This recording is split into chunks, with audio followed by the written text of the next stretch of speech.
Scar, elbow, it's up your ass.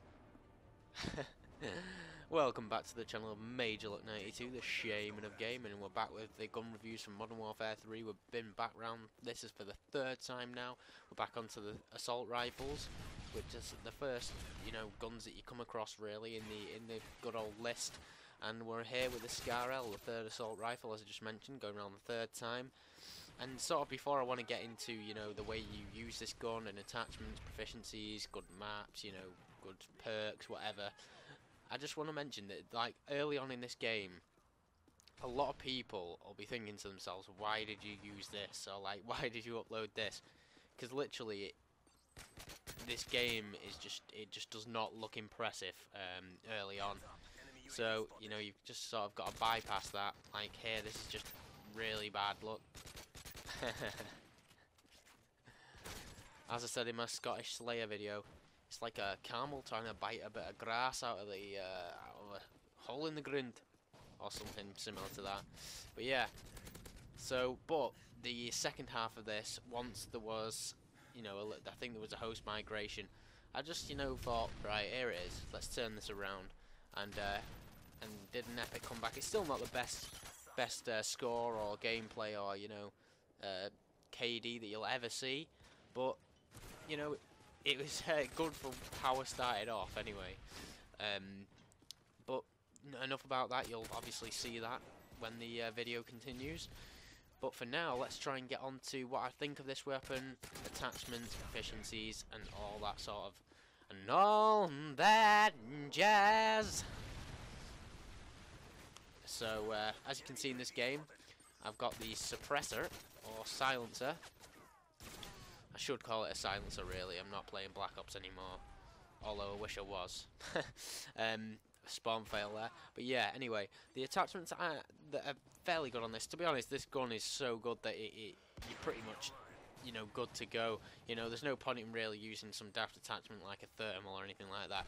But my honest opinion, I think the best that you can do with this is, like, unless you want to only run one proficiency, a proficiency, with one attachment, I think the best way you can go with this is to put two attachments and put a silencer and extended mag on, because this is the Scar L, but the Scar H in Modern Warfare 2 was exactly the same. It had a tiny clip, and you just ran out of, some people might have misheard that, yeah, but you just ran out of ammo too fast.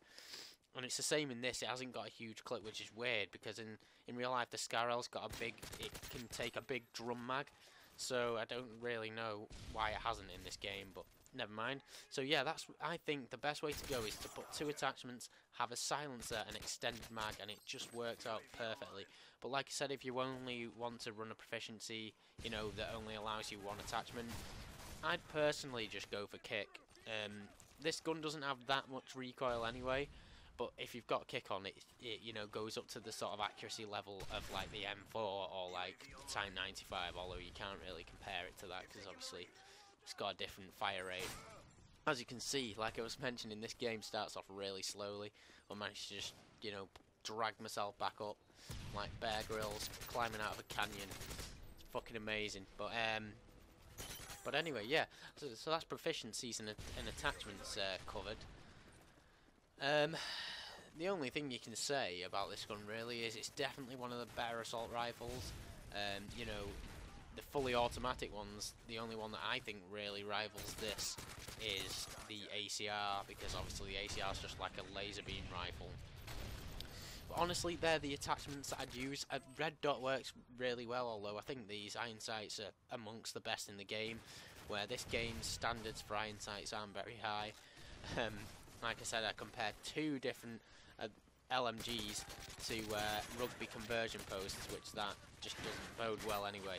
Well, this has got nice iron sights, so to be honest, I'm not really that mithered about having a red dot. So, like, if you are running one proficiency that only allows one attachment,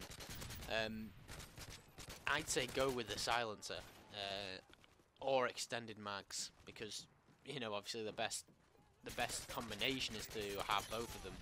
And obviously, so the best thing you can really do if you're not running 2 attachments is run one of those.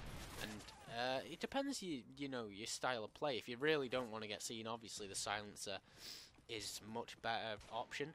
But like I say, I find that I run out of ammo like when I'm firing. It's hard to take out multiple targets with the size of the clip. So extended mag is one of the better options, really.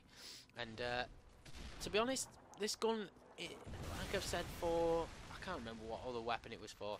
It might have been like the UMP or something like that. It's definitely a gun for all seasons. Because of its low recoil, it's not too bad from range. It's got quite a good hip fire rate as well. Like if you're running steady aim, it's pretty good from the hip.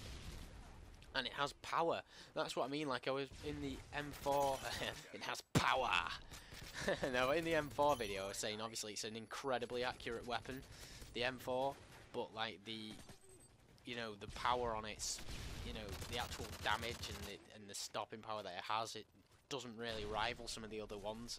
So it's, you know, it sort of gets outclassed, and this is one of them. It's like, I think the main problem with the gun balance in Call of Duty games now is they create weapons within a class that just makes it so there's no point in running a different weapon. And like, I like the M4 and I use the M4 quite a bit because I like, you know, switching between different weapons. But the in a way, there's not really that much point in using it when you've got guns like this. This is one of the better guns in the game.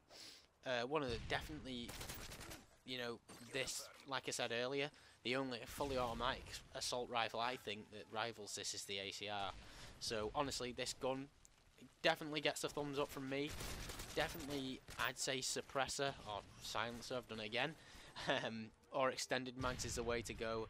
And if you're not comfortable with the iron sights, which, you know, is fully understandable, some people aren't, some people don't like any iron sights really, run that red dot and a bit of kick, and you know, you'll be good to go. But like I said, the best combination: 2 attachments, silencer, and extended mags, and you'll do fine with this weapon. So that's the end of the video. Like I said, nice epic comeback there, considering I was like 7 and 5 at one point. It means I got like 20 odd kills and, you know, like 4 deaths, which, you know, isn't that bad. That's the end of the video. If you liked it, give it a like. If you deserved a favourite, give it a favourite. I'll be back next time with the next SMG, which is the PP90. I'll see you there.